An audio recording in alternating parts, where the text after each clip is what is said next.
প্রতিবারই আসা যাওয়ার পথে ২-৪টে দিন আমরা ওর কাকাই এবং কাম্মার সাথে কাটিয়ে আসি।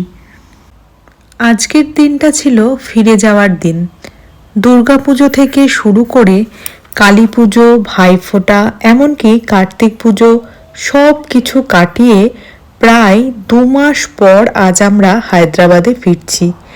এই যে ভিডিওটা তোমরা দেখছো, এটা আসার দিন সকালে তোজোর কাকায়ের ফ্ল্যাটের টোডলার্স রুমে তোলা।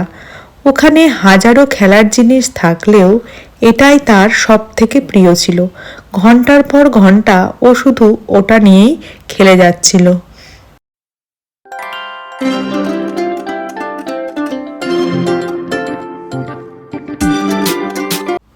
ছোট থেকেই আমরা জয়েন্ট ফ্যামিলিতে বড় হয়েছি।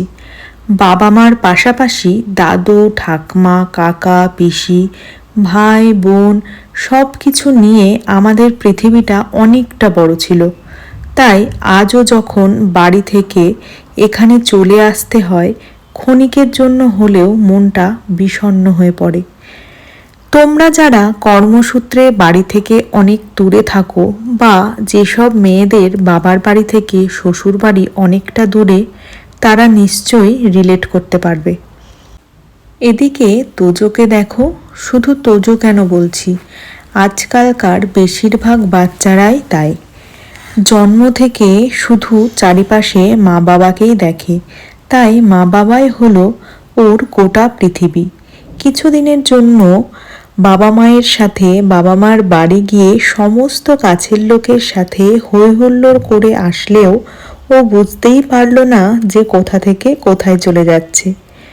ওর সাথে শুধু বাবা মা থাকলেই ওর শান্তি।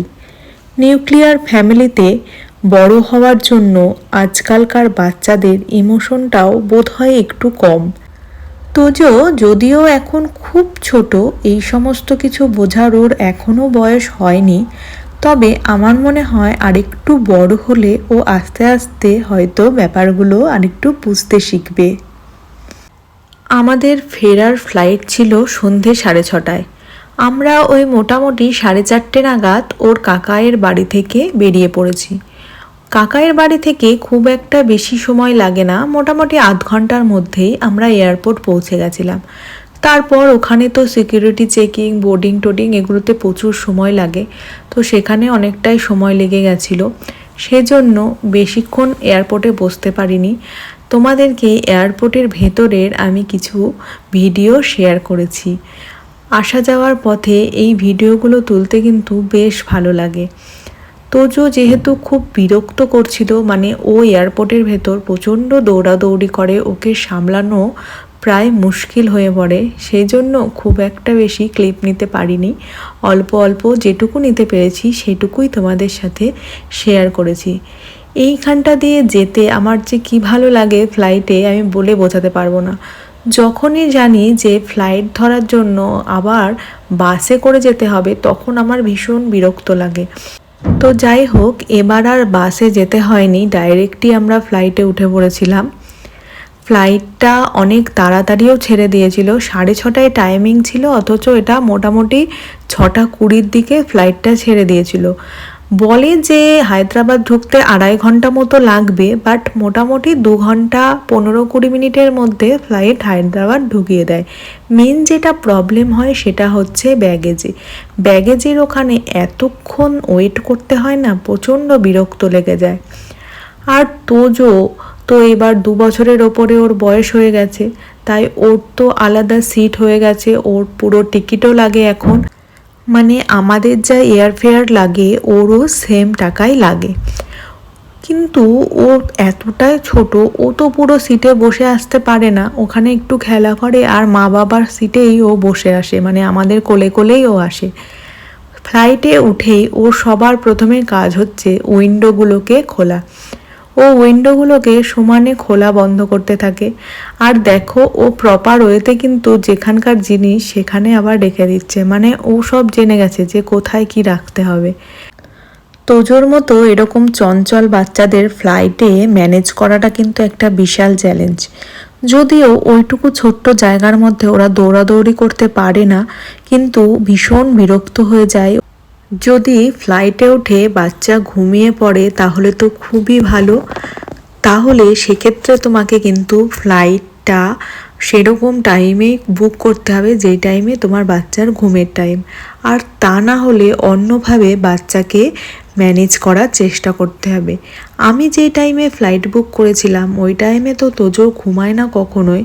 তো ফ্লাইটে সেই মতোই ও কিন্তু একটুও ঘুমায়নি, মানে পুরো 2 ঘন্টা 15 মিনিট ও জেগে জেগে এসেছে।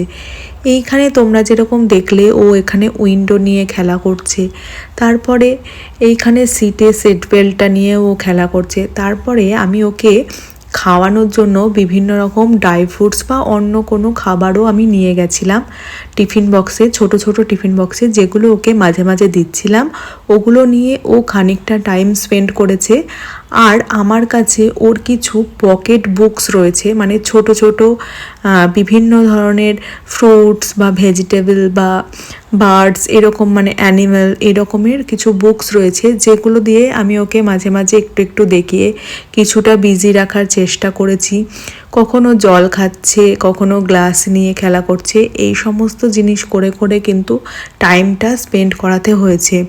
আর হ্যাঁ, পুরো ফ্লাইটে কিন্তু তোজোর 0 স্ক্রিন টাইম ছিল, মানে ফ্লাইটের টোটাল জার্নিতে আমরা ওকে কোনো রকম মোবাইল বা ল্যাপটপ কিছুই কিন্তু দেখায়নি। বাড়ি গিয়ে এবার তোজো প্রচুর ছাড় পেয়ে গেছিলো, মানে ওর মোবাইল দেখার নেশাটা আমি দেখছি মানে প্রচণ্ড বেড়ে গেছিলো। অ্যাকচুয়ালি আমরা হায়দ্রাবাদে ওকে সেভাবে কখনোই মোবাইল দিইনি, মানে মোবাইল কার্টুন দেখার জন্য দিইনি, সেটা তোমাদেরকে আমি আগের ভিডিওতেও দেখিয়েছি। কিন্তু বাড়িতে গিয়ে মানে আমিও একটু ফ্রি থাকতে চেয়েছিলাম, সেই কারণে ওর একটু মোবাইলের নেশাটা বেড়ে গেছিলো। তো আমার নেক্সট মিশন হচ্ছে ওর মোবাইলটা ছাড়ানোর, মানে ওকে কোনোভাবেই আর মোবাইল দেখতে দেওয়া যাবে না। আশা করি আমি খুব তাড়াতাড়ি সেটা করে ফেলতে পারবো। আর আমি যদি সেটা করতে পারি, সেটা কিভাবে করলাম তোমাদের সাথে সেটাও কিন্তু অবশ্যই শেয়ার করব।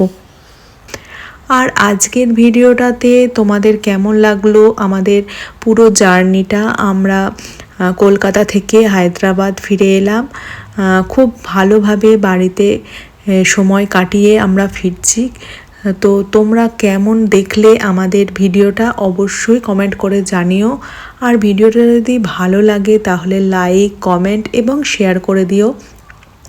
আর যারা নতুন আছো তারা প্লিজ চ্যানেলটাকে সাবস্ক্রাইব করো যদি ভালো লাগে আমার কন্টেন্টগুলো তাহলে। আর আমার নতুন ভিডিওগুলো নোটিফিকেশন পাওয়ার জন্য পাশে থাকা বেল আইকনটা প্রেস করে রেখো, তাহলে কিন্তু আমি নতুন ভিডিও দেওয়া মাত্রই তোমাদের কাছে নোটিফিকেশন চলে যাবে এবং তোমরা ভিডিওটি দেখে নিতে পারবে।